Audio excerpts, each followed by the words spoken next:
All right, let's get right into it. It's a question that's probably nagging at the back of your mind, this kind of low-level hum of anxiety in our world today. Is all this tech, all this constant scrolling, actually breaking our brains? Well, today, we're going to try and get to the bottom of this whole attention crisis. Come on, you know the feeling, right? You sit down to read a book, and what feels like 2 seconds later, your hand has that little itch, it's just dying to grab your phone. Or maybe you're trying to watch a movie, but you're also kind of checking emails and scrolling through your feeds at the same time. It's this universal feeling that our ability to just focus is gone. And this quote from the author Cal Newport, man, it just hits the nail on the head. It's not just about being distracted. He talks about this frantic, anxious, itchy feeling. A mental itchiness that comes from being slammed with information 24/7, with zero time to actually process our own thoughts. So this whole thing has actually been given a name, a sort of popular diagnosis for what we're all feeling. People are calling it TikTok brain. The idea is pretty simple. The theory goes that by training our brains to expect something new and exciting every, 5 seconds, we're basically losing the mental muscle we need for deep, long-form focus on just one thing. But here's the real question. Is that fear actually backed up by science? To figure that out, we've got to look at the actual science behind how our brains are handling all this information. And that really starts with understanding one key concept. And that concept is cognitive load. Okay, think of your working memory kind of like the RAM in your computer. It can only handle so much at one time. And the constant flood of new videos, new sounds, new text that you get on a platform like TikTok, well, it just cranks that load way up, which can make it a lot harder to process anything deeply. So how do scientists even measure something as slippery as our attention? Well, one of the gold standards is this tool called the Attention Network Task, or ANT for short. It's basically a bunch of computer tests that are designed to measure the different networks in our brain that control attention, like our ability to stay alert or orient to something new. Now, one of the most important things the ANT measures is something called executive control. You can think of this as your brain's CEO.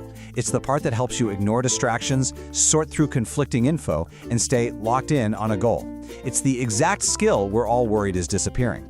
And look, there is some evidence out there that backs up this fear, especially when you look at kids. There was a study back in 2011 that found that just 9 minutes of a super fast-paced cartoon temporarily messed with the executive function of 4-year-olds, especially when you compare them to kids who watched a slower educational show or just sat there drawing. Okay, but here's where that whole TikTok is breaking my brain narrative starts to get really complicated. A master's thesis from San Jose State University actually put this to the test. They had one group of adults watch TikTok for about 10 minutes and another group do puzzles. Then everybody took the Attention Network Task. The result? No statistically significant difference. It was basically a wash. But just because there isn't a smoking gun for direct cognitive damage doesn't mean nothing's happening. I mean, check out these charts from that same study. They're fascinating. On the left, you see a really clear line. How much we think we use the app is pretty much how much we actually use it. And on the right, it's even clearer. The longer you've had an account, the more hours you spend scrolling.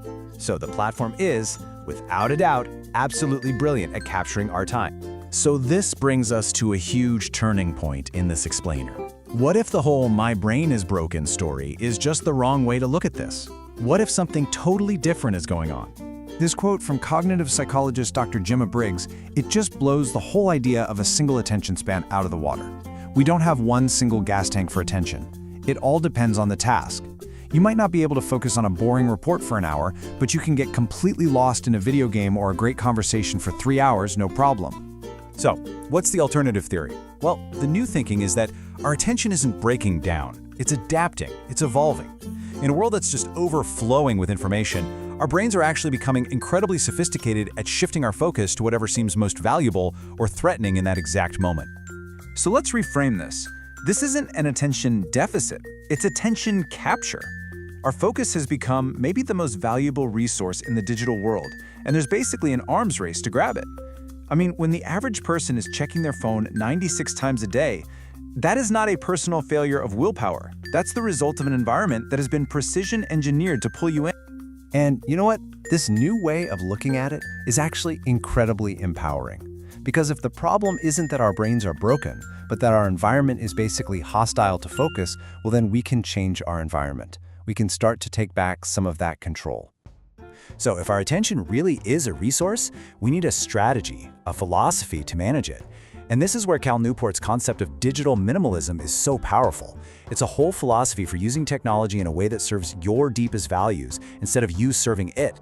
At the very heart of this is something he calls the digital declutter. It's a simple but really powerful process. Basically, you take a 30-day break from all the non-essential tech in your life. The goal is to rediscover what you actually enjoy without all the digital noise. Then, you rebuild your digital life from scratch, super intentionally, only letting back in the tools that truly, genuinely support the things you care about. It's all about shifting from mindless scrolling to mindful use. And the very first step, something you could do literally right after this, is just to build awareness. You can't change what you don't measure.